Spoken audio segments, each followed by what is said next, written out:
हाती लागेल म्हणता म्हणता बरंच काही निसटलंय. आज नको उद्या करू यातच ते अडकलंय. उद्या कधी उद्या कधी येतच नाही, गणितच सारं बिघडलंय. मनाच्या या कपाटातच सारं काही जडवलंय. सॉरी. अरे अच्युत तू.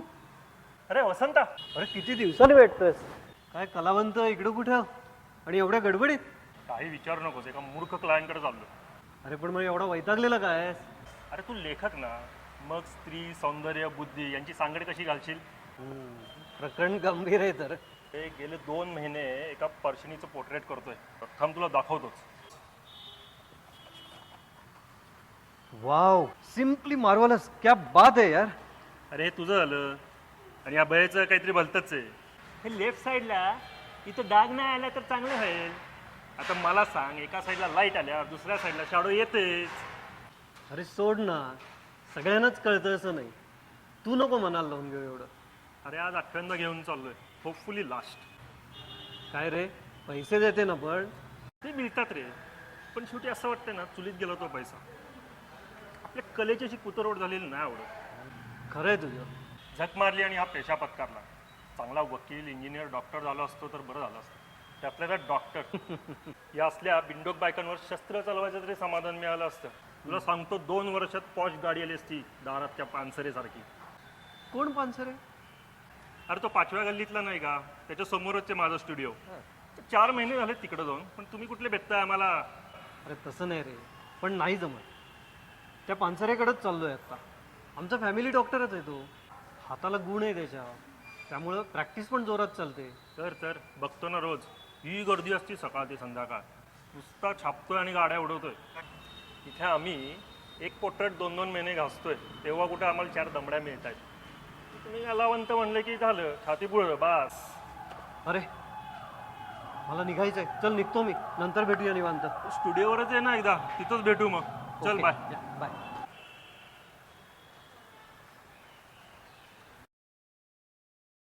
झक मारली आणि हा पेशा पत्कारला. चांगला वकील इंजिनियर डॉक्टर झालो असतो तर बरं झालं असतं. त्यातल्या त्यात डॉक्टर. इथे आम्ही एक पोर्ट्रेट 2-2 महिने घासतोय, तेव्हा कुठे आम्हाला 4 दमड्या मिळत आहेत. तुम्ही कलावंत म्हणले की झालं, छाती पुढं बा. डॉक्टर साहेब आत येऊ का.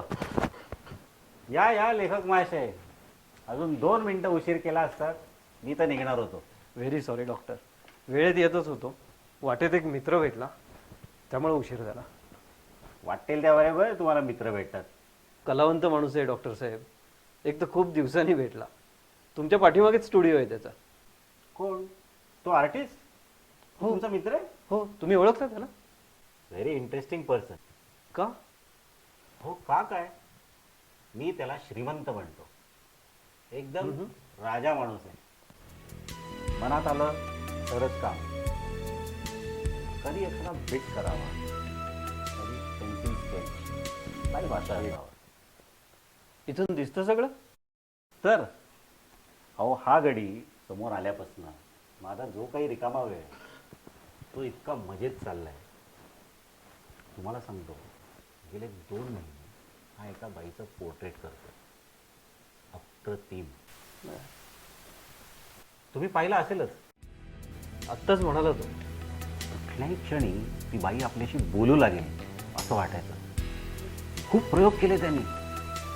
एकदा लाईट कलर केले, एकदा पेन्सिल वर्क, एकदा तर पॅलेट नाही. अप्रतिम. आपण तर फिदा आहोत त्याच्यावर. नुसतं बघत राहावं असं वाटतं. वाव डॉक्टर, पण एवढे सगळे बारकावे टेक्निक्स तुम्हाला कसं काय माहिती. हो, त्याची एक गंमत आहे. खरं तर मी चित्रकारच व्हायचा. 2 परीक्षा पण दिल्या. घरी ड्रॉइंगच्या सामानाने भरलेलं अख्खं कपाट आहे. पण वडिलांचा या गोष्टीला विरोध होता. त्यांनी एकदाच ठणकावलं. काय चित्रकार होणार. अरे चित्रकार होऊन काय करणार तू. उघड्या नागड्या बायकांची चित्र काढणार ना. अरे जिवंत चित्र बघ, गोरगरीब दुवा देतील. ते काही नाही, तू डॉक्टरच हो. झालो डॉक्टर. त्यांनी विरोध केला नसताना तर आज या क्लिनिकच्या ऐवजी स्टुडिओ असता मागाय. तुमचा मित्र आहे ना त्याच्यासारखा. डॉक्टर एक सांगू, हां बोला.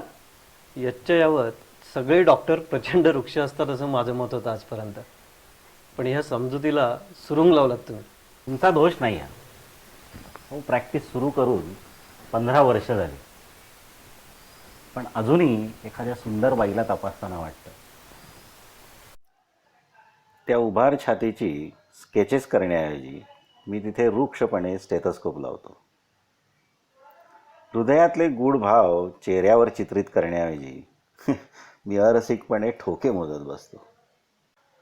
कमनीय सिंहकटीचा बांधा रेषांनी अमर करायचा, तिथे मी पेनिसिलिनची सिरिंज आणि स्पिरिटचा बोळा घेऊन उभा राहतो.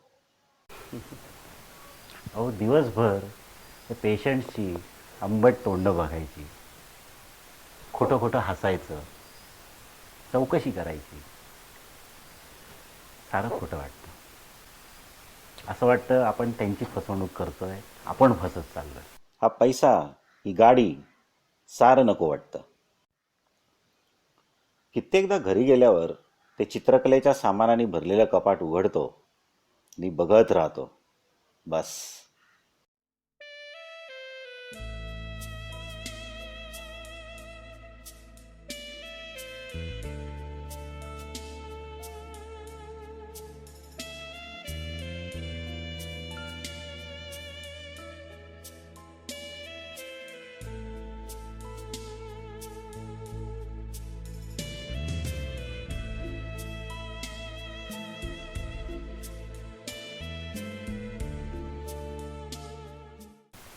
जाऊ दे.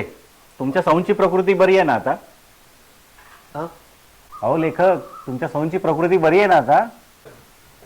डॉक्टर, मला तुमचं ते कपाट बघायचं आहे एकदा.